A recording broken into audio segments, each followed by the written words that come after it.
ఇదే సందర్భంగా మసీద్ దగ్గర ముస్లిం సోదరులందరూ కూడా అల్లాహ్కి ప్రార్థన చేసి అందరూ బాగుండాలి,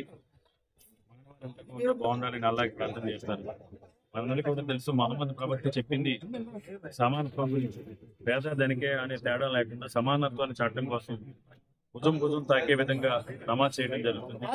అదేవిధంగా మహమ్మద్ ప్రవక్త చెప్పింది, మన ఇంట్లో మనం భోజనం చేసేటప్పుడు చుట్టుపక్కల వాళ్ళు కూడా ఆకలితో ఉన్నారో తింటున్నారని చూడాలి. ముస్లిం సోదరులు ఎప్పుడు కూడా ప్రార్థన చేస్తున్నారు, వాళ్ళతో పాటు అందరూ కూడా బాగుండాలని ప్రార్థన చేస్తారు.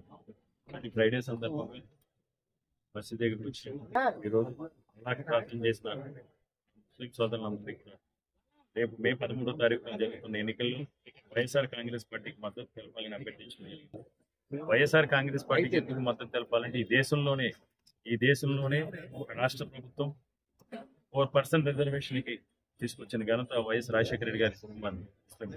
మొదటి నుంచి కూడా ముస్లిం పక్షపాతిగా ఉన్నారు. ఈరోజు బీజేపీ అనే పార్టీ మతతత్వ పార్టీగా ఇండియాని రిలీజియస్ కంట్రీగా చేయాలని చూస్తున్నారు.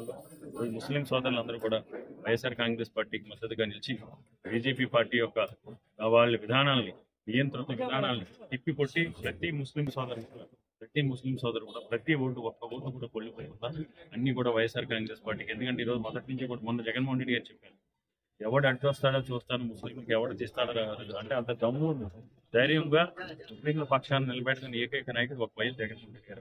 కాబట్టి ముస్లిం సోదరులు విజ్ఞప్తి చేసేది, మీకోసం అంత ధైర్యంగా ఈరోజు ముందుకు వస్తున్న జగన్మోహన్ రెడ్డి గారికి మీ అందరి సంపూర్ణ మద్దతుతో అందరూ కూడా సీలింగ్ ఫ్యాన్ పై ఓటు వేసి వైఎస్ఆర్ కాంగ్రెస్ పార్టీని గెలిపించాలని.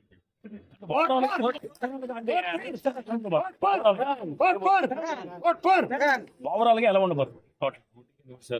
ఈరోజు జగన్మోహన్ రెడ్డి గారు ఎలాంటి పక్షపాతం లేకుండా అర్హతనే ప్రమాణకంగా తీసుకుని పార్టీలు కూడా అతీతంగా అర్హత ఉన్న ప్రతి ఒక్కరికి కూడా రాజకీయ నాయకులు కాకుండా నీతిజ్ఞుల్లా ఈరోజు జగన్మోహన్ రెడ్డి గారికి సేవ చేశారు. తప్పకుండా జగన్మోహన్ రెడ్డి గారి నాయకత్వాన్ని అందరూ కూడా సమర్థిస్తున్నారు.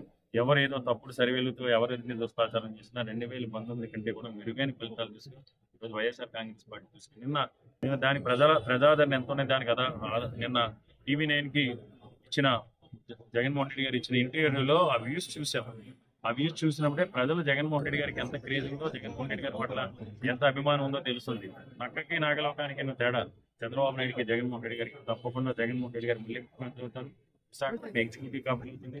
విశాఖపట్నం ప్రపంచ పట్టణంలో శిఖరాగ్రాన్ని ఒక అంతర్జాతీయ నగరంగా ప్రకటించారు.